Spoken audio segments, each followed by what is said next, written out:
Hello friends. आज का हमारा टॉपिक है एपी के अंदर nth term of an AP. मतलब कोई भी अर्थमेटिक प्रोग्रेशन दी हुई है उसके अंदर nth टर्म मतलब कोई भी टर्म पूछ ले कि इतने के बाद में ये वाली टर्म कौन सी होगी, तो उसके लिए एक जनरल फॉर्मूला होता है हमारे पास, वो हम पढ़ने जा रहे हैं। nth टर्म जैसे सपोज कर लेते हैं कि हमारे पास कोई एपी 1, 3, 5, 7, 9, 11 ये एपी गिवन है। इस एपी के अंदर पूछ ले, आप देखो जैसे आपको दिख रहा है कि इसके अंदर कितनी टर्म्स हैं, 6 टर्म्स हैं। 6 टर्म्स हैं और पूछ ले कि इसके अंदर 15th टर्म कौन सी होगी। 15th टर्म कौन सी होगी, तो मतलब या तो आप इसको ऐसे करते जाओ तो 15th टर्म अपने आप आ जाएगी, लेकिन हम उसको ऐसे नहीं करेंगे तो उससे किससे करेंगे, एक डायरेक्ट एक फॉर्मूला आएगा nth टर्म का। वो हमारे पास फॉर्मूला क्या होता है nth टर्म का, a n equal to a plus n minus 1 into में डी। ये होता है हमारा जनरल फॉर्मूला किसके लिए, nth टर्म के लिए। तो अब इस क्वेश्चन के अकॉर्डिंग अगर हम 15th टर्म निकालनी हो तो कैसे निकालेंगे। अब हमें पता है कि ये टर्म कौन सी होती है, फर्स्ट टर्म यानी ए। एन मतलब कौन सी टर्म पूछी है, तो एन क्या हो जाएगा हमारे पास 15। और डी, डी हम इस एपी से निकाल सकते हैं, कैसे निकाल सकते हैं, प्रीसीडिंग में से माइनस करके। तो 3 माइनस 1, तो डी क्या आ जाएगा 2। तो निकाल लेते हैं ए एन। तो अगर हमें ए एन निकालना तो हमारे पास क्या क्या गिवन है, ए हमारे पास 1 है, एन 15 है और डी कितना है, डी कितना आ जाएगा 3 माइनस 1 इक्वल टू 2। तो इसके अंदर पुट कर देते हैं सभी वैल्यूज जो ए एन और डी की हैं। तो ए15 क्या निकल के आएगा, A1 प्लस 15 माइनस 1 इंटू में डी।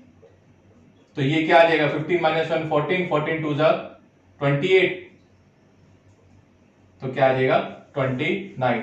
तो हमारी 15th टर्म क्या हो जाएगी 20। कुछ एग्जांपल्स करते हैं इसी एन वाले फॉर्मूलेशन देखते हैं। Which term of the AP, ये एपी गिवन है 21, 18, 15 and so on is -81 also is any term 0। सबसे पहले इस क्वेश्चन में क्या करना है कि इस एपी के अंदर चेक करके बताओ कि जो कि -81 होगी, मतलब n निकालना है हमें, और बाद में करके बताना है कि क्या कोई टर्म 0 हो सकती है।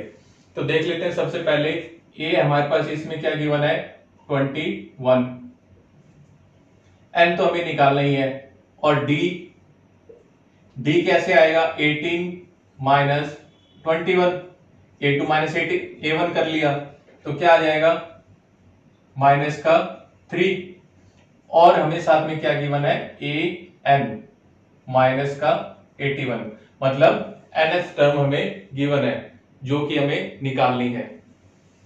अब देखते हैं ए एन का फॉर्मूला। ए एन के फॉर्मूला क्या होता है, a n equal to a plus n minus 1 into में डी। तो ए एन कितना है हमारे पास माइनस का 81, ए कितना है 21 प्लस एन माइनस 1, एन तो निकालना ही है, और डी कितना है माइनस का 3। अब इसको बस सॉल्व करना है। सबसे पहले क्या करेंगे 21 को इधर ले आएंगे, -81 माइनस 21, इधर क्या आ जाएगा माइनस का 3n और प्लस का 3। तो ये क्या आ जाएगा माइनस का 102 माइनस का 3 और माइनस का 3n, माइनस 3 इधर आके माइनस हो गया तो माइनस का 105, माइनस से माइनस कैंसल, 105 के डिवाइड में क्या आ जाएगा 3। तो n क्या आ जाएगा हमारे पास 35, तो n आ गया 35, मतलब 35th टर्म हमारी क्या होगी माइनस का 81। अब नेक्स्ट हमें क्या चेक करके बता रहे हैं कि क्या इस एपी के अंदर जीरो कोई टर्म होगी, मतलब फिर से हमें एन को क्या लेना पड़ेगा, जीरो। और अगर एन की कोई पॉजिटिव इंटीजर वैल्यू आ जाती है तो हम कह सकते हैं कि जीरो उसके कोई वैल्यू है, नहीं तो नहीं है। अब देख लेते हैं, तो हमें इसके अंदर क्या मानना पड़ेगा, एन को जीरो, और ए हमारे पास गिवन है 21, प्लस में एन माइनस वन, इंटू में डी, डी कितना है -3, तो ये 21 इधर आके माइनस का 21, -3n प्लस का 3, तो ये क्या आ जाएगा -21 -3 -3n, तो माइनस का 24 माइनस का 3n, माइनस से माइनस कैंसिल, 24 अपॉन में 3 इक्वल टू n, तो n क्या आ जाएगा 8, मतलब 8 टर्म हमारी क्या होगी 0। ये था हमारा क्वेश्चन n निकालने का। चलो नेक्स्ट क्वेश्चन देखते हैं। नेक्स्ट क्वेश्चन क्या है, determine the AP whose third term is 5 and seventh term is 9, मतलब एपी बतानी है जिसके अंदर की थर्ड टर्म तो 5 है और फिफ्थ टर्म 9 है। तो इससे हमें क्या पता चलेगा कि A3 कितना है 5 और A7 कितना है 9। अब इन दोनों पर ही हम वो एन वाला फॉर्मूला लगा लेते हैं। हमें ए नहीं पता तो हमें क्या क्या निकालना होगा, सबसे पहले ए और D.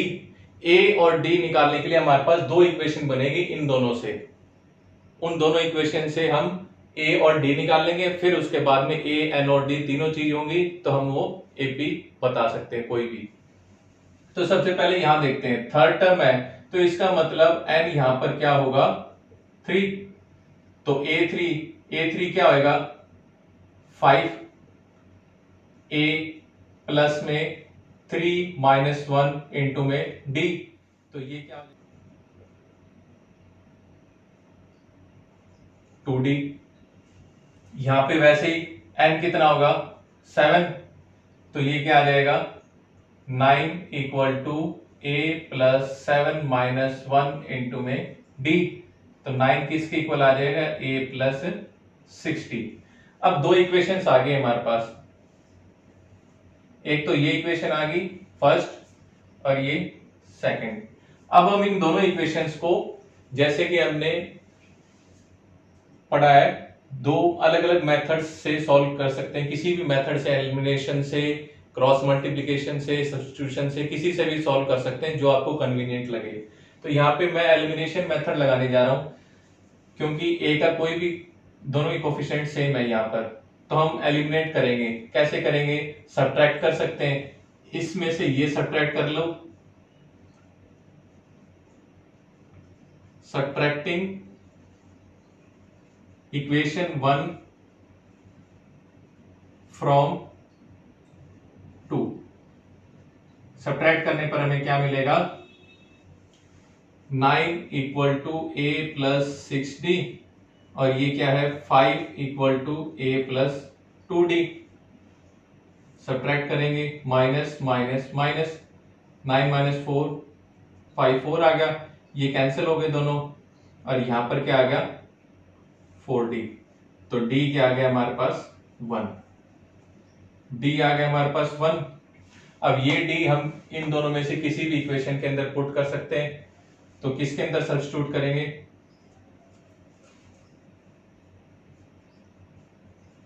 Substituting value of D in 1, equation 1 के अंदर सब्स्टिट्यूट करेंगे तो हमारे पास क्या आ जाएगा 5 equal to A plus 2D, D equal to A plus 2। अब ये 2 इधर आके माइनस हो जाएगा तो A क्या आ जाएगा 3, A हमारे पास क्या आ गया 3, D 1 आ गया, A 3 आ गया, तो हम AP निकाल सकते हैं। फर्स्ट टर्म हमारी 3 हो गई, उसके अंदर 1 1 ऐड करते जाएंगे तो AP बन जाएगी। Therefore the AP is AP क्या आएगी 3 4 5 6 7 एंड सो ऑन। क्लियर है? ये क्वेश्चन था एपी बनाने का। नेक्स्ट क्वेश्चन देखते हैं कुछ डिफरेंट। क्वेश्चन क्या है, how many 2 digit numbers are divisible by 3।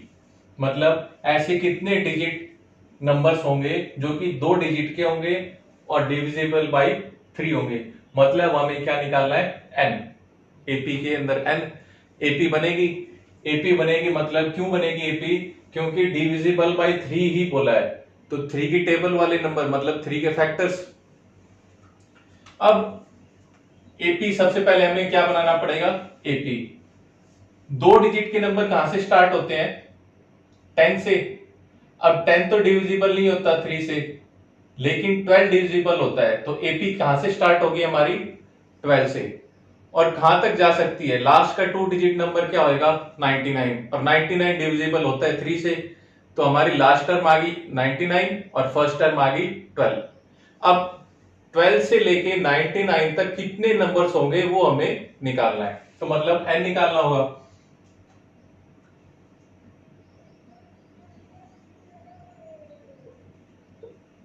AP क्या बनेगी हमारी 12 और कहां तक जाएगी 99 तक, तो यहां पर a क्या होगा 12, n हमें निकालना है, d कितना होगा 3 और an कितना होगा 99। एपी के फॉर्मूला में पुट करते हैं तो क्या निकल के आएगा, an 99 a 12 plus n minus 1 into में d 3। तो सबसे पहले 12 इधर ले आएंगे, 99 माइनस 12 और इधर क्या आ गया n माइनस 1 इंटू में 3, तो 99 माइनस 12 87, 3n माइनस 3, ये 3 इधर आके प्लस हो जाएगा, 87 प्लस 3 इक्वल टू 3n, तो ये क्या आ जाएगा 90 इक्वल टू 3n, तो 90 अपॉन में 3 इक्वल टू n, तो n क्या आ गया हमारे पास 30। मतलब 2 डिजिट के नंबर कितने होंगे 30, जो कि डिविजिबल होंगे 3। नेक्स्ट क्वेश्चन देखते हैं कुछ डिफरेंट टाइप का। Find the 11th term from the last term of the AP. ये एपी गिवन है 10 7 4 अप टू -62, मतलब फर्स्ट टर्म हमारी 10 है और लास्ट टर्म है माइनस का 62। अब इस एपी के अंदर हमें से 11th टर्म, लास्ट से 11th टर्म कैसे निकाल सकते हो, तो सबसे पहले हमें पता होना चाहिए कि इस एपी के अंदर कितनी टर्म्स होंगी, फिर हम लास्ट से देख लेंगे कि कौन सी 11th टर्म होगी।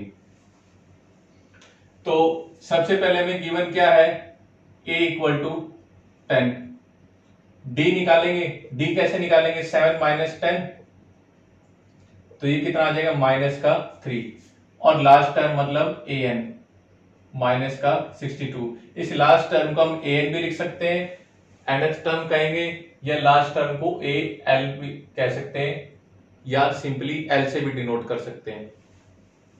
अब देखो तो an के फॉर्मूला में -62 an a 10 plus n minus 1 into में d कितना है माइनस का 3।